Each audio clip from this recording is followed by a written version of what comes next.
اللہ سبحانہ و تعالیٰ نے صبر کو لیڈرشپ کا ایک ایٹریبیوٹ قرار دیا. اگر آپ نے لیڈر بننا آپ کو صابر بننا پڑے، ورنہ آپ لیڈرشپ نہیں سنبھال سکتے. کسی بھی چیز کی آپ لیڈرشپ نہیں سنبھال سکتے. وَجَعَلْنَا مِنْهُمْ أَئِمَّةً يَهْدُونَ بِأَمْرِنَا لَمَّا صَبَرُوا وَكَانُوا بِآيَاتِنَا يُوقِنُونَ. We made from them among leaders guiding by our command when they were patient and when they were certain of our verses. اللہ تعالیٰ سورہ سجدہ کی آیت ہے. اللہ ایک قوم کے بارے میں کہہ رہا ہے کہ ہم نے پھر ان میں سے لیڈرز پیدا کیے جو کہ ہمارے حکم کے مطابق کرتے تھے سارے کام. کب؟ لما صبر، جب انہوں نے صبر کیا. صبر سے لیڈرشپ ملی انہیں. وَقَانُوا بِآيَاتِنَا يُوقِنُونَ، اور وہ ہماری آیات کے بارے میں یقین کیے ہوئے تھے. They were absolutely certain of our verses. یقین تھا ان کے پاس. تو یقین اور صبر یہ لیڈرشپ کی کوالٹی ہے. اسی لیے ابن تیمیہ رحمہ اللہ نے کہا نا، with patience and certainty of faith one can achieve leadership in religion. Patience سے اور یقین سے انسان کو لیڈرشپ دیتا ہے اللہ تعالیٰ ریلیجن میں. Most importantly, practicing patience in all of these aspects is the only way we can complete our faith and guarantee protection for ourselves from loss in this life and the hereafter. اور سچ بات یہی ہے کہ صبر کے علاوہ کیا بھی کیا جا سکتا ہے. وہی بات ہے نا، ایکسیپٹنس. 6 stage آف گریف کیا ہے؟ ایکسیپٹنس. یا ایکسیپٹ کر لیں یا پھر اللہ معاف کرے جنگ لے لیں، اللہ سے جنگ مول لے لیں. ٹھیک ہے نا. جیسے ایک بچہ تھا، اس کے فادر کی ڈیتھ ہو گئی برین ہیمریج سے. بڑا ہیپی فیملی تھی. میرے سینئر کا بھائی تھا چھوٹا، وہ ہضم ہی نہیں کر پایا. یقین ہی نہیں آیا اسے، یقین ہی نہیں آیا. بہرحال نہیں ایکسیپٹ کر رہا تھا اور کافی زیادہ ناشکری کے الفاظ. ظاہر ہے بہت بڑا غم تھا.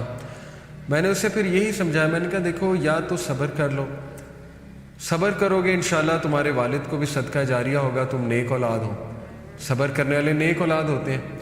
والد کو بھی قبر میں سکون ملے گا اور قیامت والے دن مل لینا ہے تم نے ان سے. ٹھیک ہے نا. جنت میں تو تم نے اکٹھے ہونا ہی ہے ان کے ساتھ. دوسرا یہ کہ اللہ سے جنگ مول لے لو، نہ ایکسیپٹ کرو اسے. ٹھیک ہے نا. نمازیں چھوڑ دو، سب کچھ چھوڑ دو. اس کا تمہارے والد کو بھی کوئی فائدہ نہیں ہوگا، اور کل کو اللہ معاف کرے پتہ نہیں ان سے وہاں ملاقات ہوگی یا نہیں ہوگی. تو اٹ ورکڈ. یہ بات اسے سمجھ میں آ گئی. تو ایکسیپٹنس اچھی بات ہے. انسان جو ہے وہ اپنی نہ صحت برباد کرے، نہ ہی اپنے آپ کو اتنا کوسے، نہ ہی اللہ تعالیٰ سے ناراضگی شو کرے. اور یہ یاد رکھے کہ دنیا کی زندگی جو ہے یہ it's like a drop in the ocean. تو ایک ڈراپ جو ہے اگر وہ خراب ہو گیا ہے، خدا نہ خواستہ اگر آپ سمجھتے ہیں آپ کی زندگی بہت ہی خراب ہے، تو سمندر میں ایک ڈراپ خراب ہو تو کیا فرق پڑتا ہے؟ آپ کی اصل زندگی تو آخرت کی زندگی ہے نا. تو صبر کے ساتھ، پیشنس، پرزیورنس کے ساتھ، ڈگنیٹی کے ساتھ، شکر گزاری کے ساتھ زندگی گزاری جائے تاکہ ایٹ لیسٹ آپ کا نیکسٹ ورلڈ سیو ہو جائے. یہ ہے اصل میں عقل مندی. اور اس کے لیے بہت زیادہ آپ کو قرآن مجید کی تلاوت، تقویت، نالج، اللہ کے بارے میں نالج، تاکہ آپ گراؤنڈڈ، ویل گراؤنڈڈ رہیں، آپ ہلیں نہ اس جگہ سے. اس کی بڑی ضرورت ہے.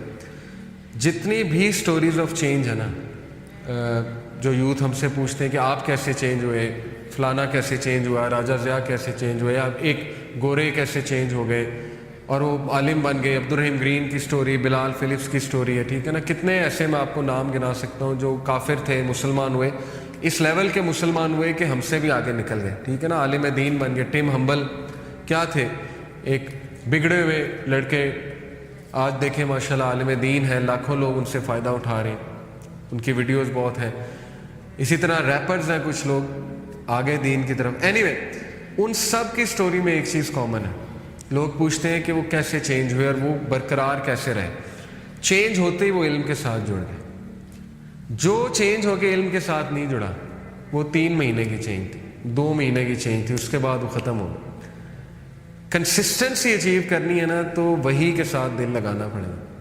قرآن پڑھنا پڑے گا آپ کو، سیرت پڑھنی پڑے گی آپ کو، اسلامک نالج لینا پڑے گا آپ کو. اس سے آئے گی کنسسٹنسی. اگر بس وہ ایسی چینج ہے جو کچھ ایک چیز دیکھ کر آ گئی، اس کے بعد وہی آپ ویڈیوز ہی دیکھے جا رہے ہیں، کچھ خاص علم نہیں حاصل کر رہے ہیں، اس سے پھر شاید وہ کنسسٹنسی نہ آئے، اس سے پھر شاید وہ کلیئرٹی بھی نہ آئے.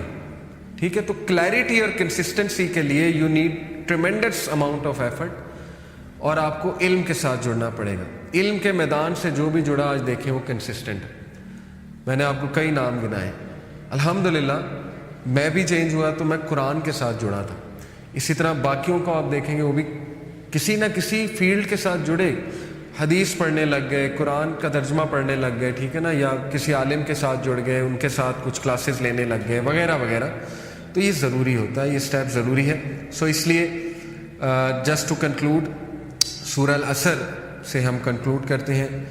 سورہ العصر میں اللہ کہتے ہیں والعصر, زمانے کی قسم, ان الانسان لفی خسر, بے شک تمام انسان خسارے میں ہے, لاس میں ہے, الا الذین آمنوا, سوائے ان کے جو ایمان لائے. اور امام شافعی کہتے تھے نا, اگر صرف یہ صورت نازل ہو جاتی تو کافی تھی. قرآن مجید میں صرف یہ صورت آ جاتی انسان کی ہدایت کے لیے کافی تھی. الا الذین آمنوا, سوائے ان کے جو ایمان لائے, وعملوا الصالحات, نیک اعمال کیے, وتواصوا بالحق وتواصوا بالصبر, اور ایک دوسرے کو صبر اور حق کی تلقین کرتے رہے. سبحان اللہ. مسلم سوسائٹی بنتی ہی ایسے ہے کہ ہمیں ایک دوسرے کو صبر اور حق کی تلقین کرنی. یہ ہے اصل میں ایمان کا بھی تقاضا اور خسارے سے بچنے کا ایک کرائٹیریا, کہ اگر آپ نے خسارے سے بچنا ہے تو یہ تو پھر آپ کو کرنا پڑے گا. اور الا الذین آمنوا, ایمان لانے کا تقاضا بھی صبر ہے. صبر چاہیے, نالج گین کرنے کے لیے صبر چاہیے. ایسے ہی نالج نہیں آ جاتا ہے. کئی آپ کو ہو سکتا ہے اسکالرس کے پاس جانا پڑے جب سوال آپ کے ذہن میں آئے, ٹریول کرنا پڑے, ہو سکتا ہے آپ کو سرچ کرنی پڑے. ایسے تو نہیں ہوتا نا, پھر سرچ بھی تو کرواتا ہے نا اللہ تعالیٰ. تو شارٹ کٹس کی طرف نہ جائیں, شارٹ کٹ سے نالج نہیں آتا. یہ جو ہے نا کہ ایک عالم کو فون کیا اور اس کو مسئلہ بتایا, بس مجھے مسئلہ مل گیا تو یہ علم آ گیا, اس کو علم نہیں کہتے ہیں. یہ تو شارٹ کٹ لگا رہے ہیں نا.